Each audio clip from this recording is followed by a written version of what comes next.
E se eu te dissesse que as mansões de ouro que você sempre imaginou no céu não existem no texto original da Bíblia?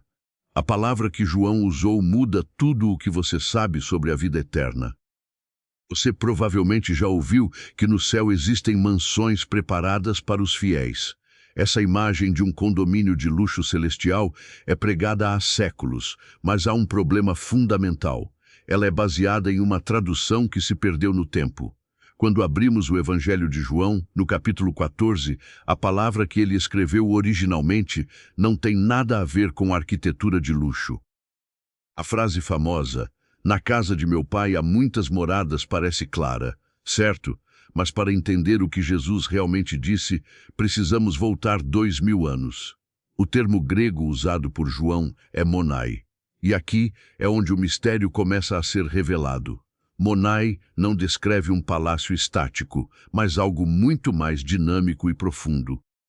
O mal-entendido começou no século IV com São Jerônimo. Ao traduzir a Bíblia para o latim, a famosa Vulgata, ele escolheu a palavra mansiones. Naquela época, no Império Romano, uma mansio era simplesmente uma parada de descanso, uma estalagem ao longo de uma estrada onde os viajantes paravam para recuperar as forças antes de continuar a viagem.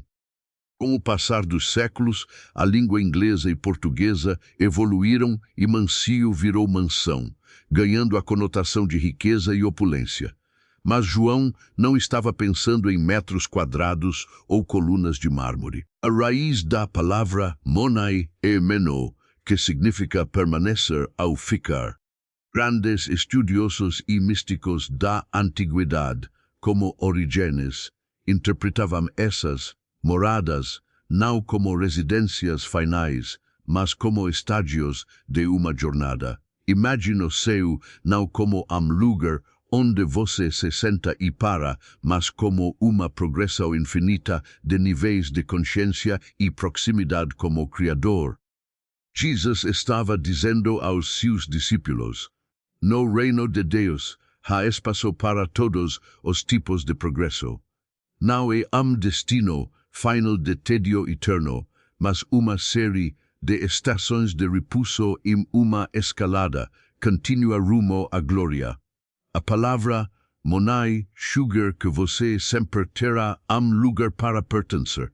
Não importa em qual estágio da sua jornada espiritual você esteja. Isso muda a nossa perspectiva sobre a casa do Pai. Ela deixa de ser lugar geográfico como CEP, celestial, e passa a ser estado de comunhão. Quando Jesus diz que vai preparar lugar, ele está abrindo o caminho para que a criatura possa finalmente habitar na presença do Criador sem barreiras. Tanto, da próxima vez que você ler João 14, esqueça o corretor de imóveis celestial. Pense em monai como o abraço do Pai que se expande para te receber em cada etapa da eternidade. O seu movimento é vida e é, acima de tudo, permanência em Deus. Se essa tradução mudou sua forma de ver a Bíblia, inscreva-se e ative as notificações para mais segredos das línguas originais.